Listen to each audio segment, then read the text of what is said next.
Bismillahirrahmanirrahim. Assalamualaikum warahmatullahi wabarakatuh.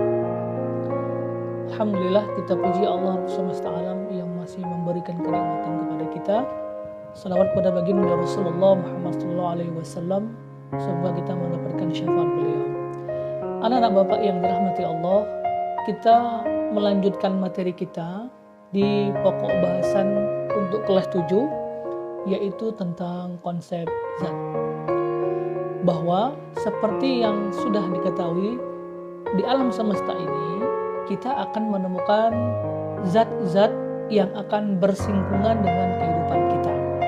Oleh karena itu, kenapa fisika mempelajari tentang zat ini? Karena memang kita dan makhluk hidup yang lainnya itu banyak akan bersinggungan, berhubungan dengan yang namanya zat. Oleh karena itu, pada bab kedua ini, untuk pelajaran fisika, pokok bahasanya adalah tentang zat.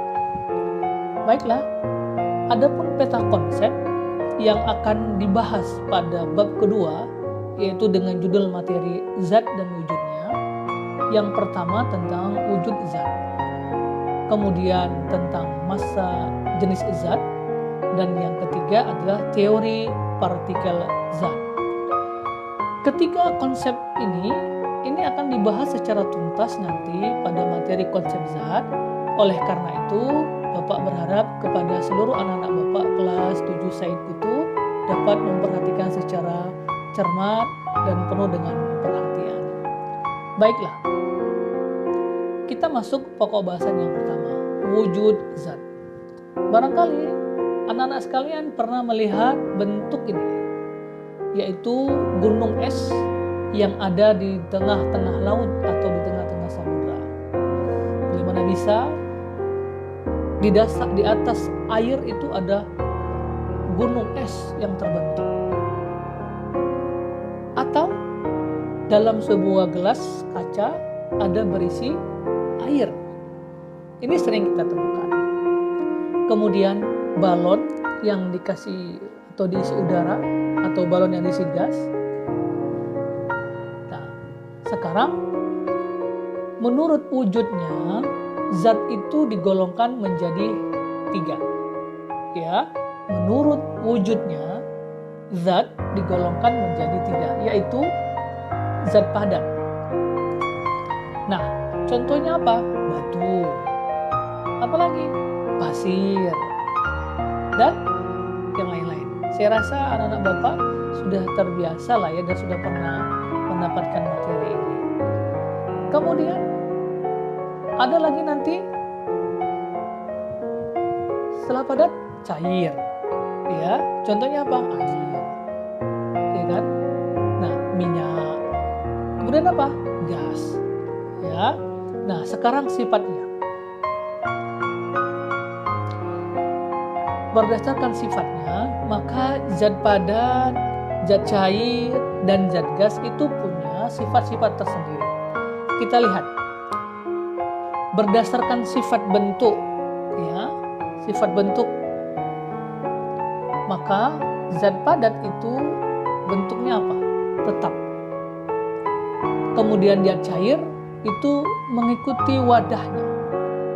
Kalau wadahnya bentuknya seperti tabung, maka bentuk zat cairnya seperti tabung. Ya. Kalau wadahnya atau tempatnya seperti baskom, maka bentuk zat cairnya seperti baskom. Ya. Demikian juga dengan zat gas. Bagaimana wadahnya, maka gas itu mengikuti bentuknya. Contoh, ban mobil yang diisi oleh gas. Karena bentuknya itu bulat, maka gas itu juga berbentuk bulat. Kemudian berdasarkan apa? Sifat volumenya. Zat padat volumenya itu tetap. Ya. Demikian pun dengan zat cair tetap juga. Nah, sedangkan zat gas itu tergantung pada tempatnya volumenya. Nah, bagaimana wadahnya, tempatnya, maka seperti itu juga adalah volume zat gasnya. Oke? Nah, kemudian berdasarkan sifat kompresibilitas atau penempatan massa jenis zat. Oke, zat padat tidak dapat dimanfaatkan, umumnya mempunyai massa jenis besar. Artinya bahwa zat padat itu tidak dapat dimanfaatkan lagi. Karena apa? Massa jenis zatnya besar. Sedangkan zat cair sulit untuk dimanfaatkan. Kenapa? Mempunyai massa jenis yang sedang. Kemudian zat gas mempunyai massa jenis yang sangat kecil. Oke. Nah, kemudian kemudahan mengalir. Kalau zat padat dia tidak mengalir. Kalau zat cair dapat mengalir. Kalau zat gas dapat mengalir. Oke. Nah, ini sifat-sifat zat berdasarkan dari bentuk, volume, kompresibilitas atau pemanfaatan massa jenis dan juga kemudahan mengalir. Ya. Nah, selanjutnya perubahan wujud. Bahwa dari satu zat ke zat yang lain akan terjadi perubahan wujud zat. Dan ini nak, Bapak rasa sudah pernah kamu mendapatkan materi ini ketika di SD. Ini hanya mengulang-ulang yang dasar saja ya. Nah, kita lihat. Ada membeku, ada mencair, ada menguap, ada mengembun, ada menyublim, dan ada juga mengkristal. Oke. Nah, kita mulai dari membeku. Membeku adalah peristiwa perubahan wujud dari zat cair menjadi zat padat. Di mana pada peristiwa membeku ini, zat itu melepaskan energi panas. Oke, contohnya apa membeku? Air yang membeku menjadi es. Contoh yang lain dan lain-lain. Oke. Peristiwa yang kedua, mencair. Di mana peristiwa mencair ini adalah perubahan wujud zat dari padat menjadi cair. Pada peristiwa mencair ini, zat itu memerlukan apa? Energi panas. Ya, Bapak ulangin, zat memerlukan energi panas. Contohnya apa? Es batu yang sudah membatu dibiarkan lama-kelamaan menjadi cair. Nah, itu mencair. Atau bahkan ada contoh-contoh yang lain. Ketiga, menguap. Menguap adalah peristiwa perubahan wujud zat cair menjadi gas. Perubahan wujud dari zat cair menjadi gas. Nah, dalam peristiwa ini zat memerlukan energi panas. Pada peristiwa menguap, zat memerlukan energi panas. Contoh apa nak? Air yang dimasak maka akan mengeluarkan gas. Itu contohnya. Ya. Atau nanti contoh-contoh yang lain. Yang keempat, mengembun. Mengembun adalah peristiwa perubahan wujud zat dari zat gas menjadi zat cair. Zat gas menjadi zat cair. Dalam peristiwa mengembun ini, zat melepaskan energi panas. Ya, gas melepaskan energi panas. Kelima, menyublim.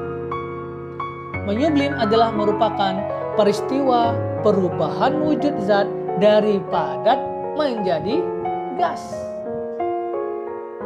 Di mana pada peristiwa menyublim ini zat memerlukan energi panas. Contohnya mengkristal terakhir.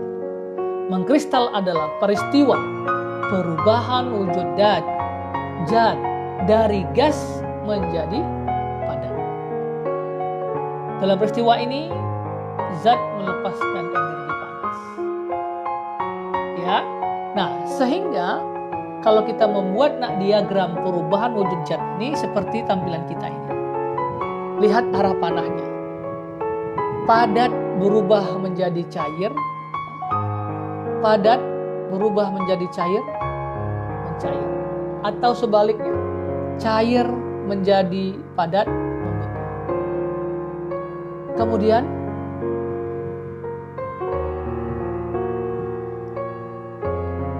yang lain, padat menjadi gas, menyublim. Gas menjadi padat, mengkristal. Cair menjadi gas, menguap. Atau gas menjadi cair, mengembun. Inilah perubahan-perubahan wujud zat yang terdapat dalam kehidupan sehari-hari kita. Dan Ananda sekalian, Bapak rasa kita banyak menemukan peristiwa-peristiwa ini. Ya, oleh karena itu, Bapak berharap tugas kamu kali ini, ya, pada materi perubahan wujud zat adalah Bapak minta setiap anak-anak Bapak membuat minimal 3 contoh dari perubahan wujud zat itu. Mencair, contohnya 3. Membeku, contohnya 3. Boleh lebih. Yang tak boleh kurang dari 3. 3 ke atas. Menguap, contohnya 3. Mengembun, contohnya 3. Menyublim, contohnya 3. Mengkristal, contohnya 3. Artinya bahwa setiap perubahan wujud zat itu anak-anak Bapak membuat contohnya minimal 3. Boleh kamu nak menggunakan sumber-sumber buku yang lain. Buku, majalah, koran, atau bahkan internet. Nah, oke. Nah, baik. Setelah materi nak kita akan membahas bahwa zat itu memiliki massa jenis zat yang insya Allah kita akan membahas secara mendetail dan tentunya nak pelan-pelan kita akan mulai masuk ke dalam bentuk perhitungan. Oleh karena itu Bapak berharap anak-anak tetap semangat, tetap bermohon kepada Allah atas kesehatan. Semoga kita semua dalam kesehatan yang luar biasa. Demikian juga keluarga-keluarga kita dan kerjakan nak setiap tugas yang diberikan oleh guru. Demikian, Assalamualaikum warahmatullahi wabarakatuh. Jangan lupa tugas nak Bapak terima dalam bentuk difoto dan dijapri kepada Bapak. Buat nama dan kelasnya yang benar. Buat nama dan kelasnya yang benar. Apa tadi? Membuat 3 contoh dari setiap perubahan wujud zat, difoto dan dikirim kepada Bapak. Japri, ya. Demikian, Assalamualaikum warahmatullahi wabarakatuh.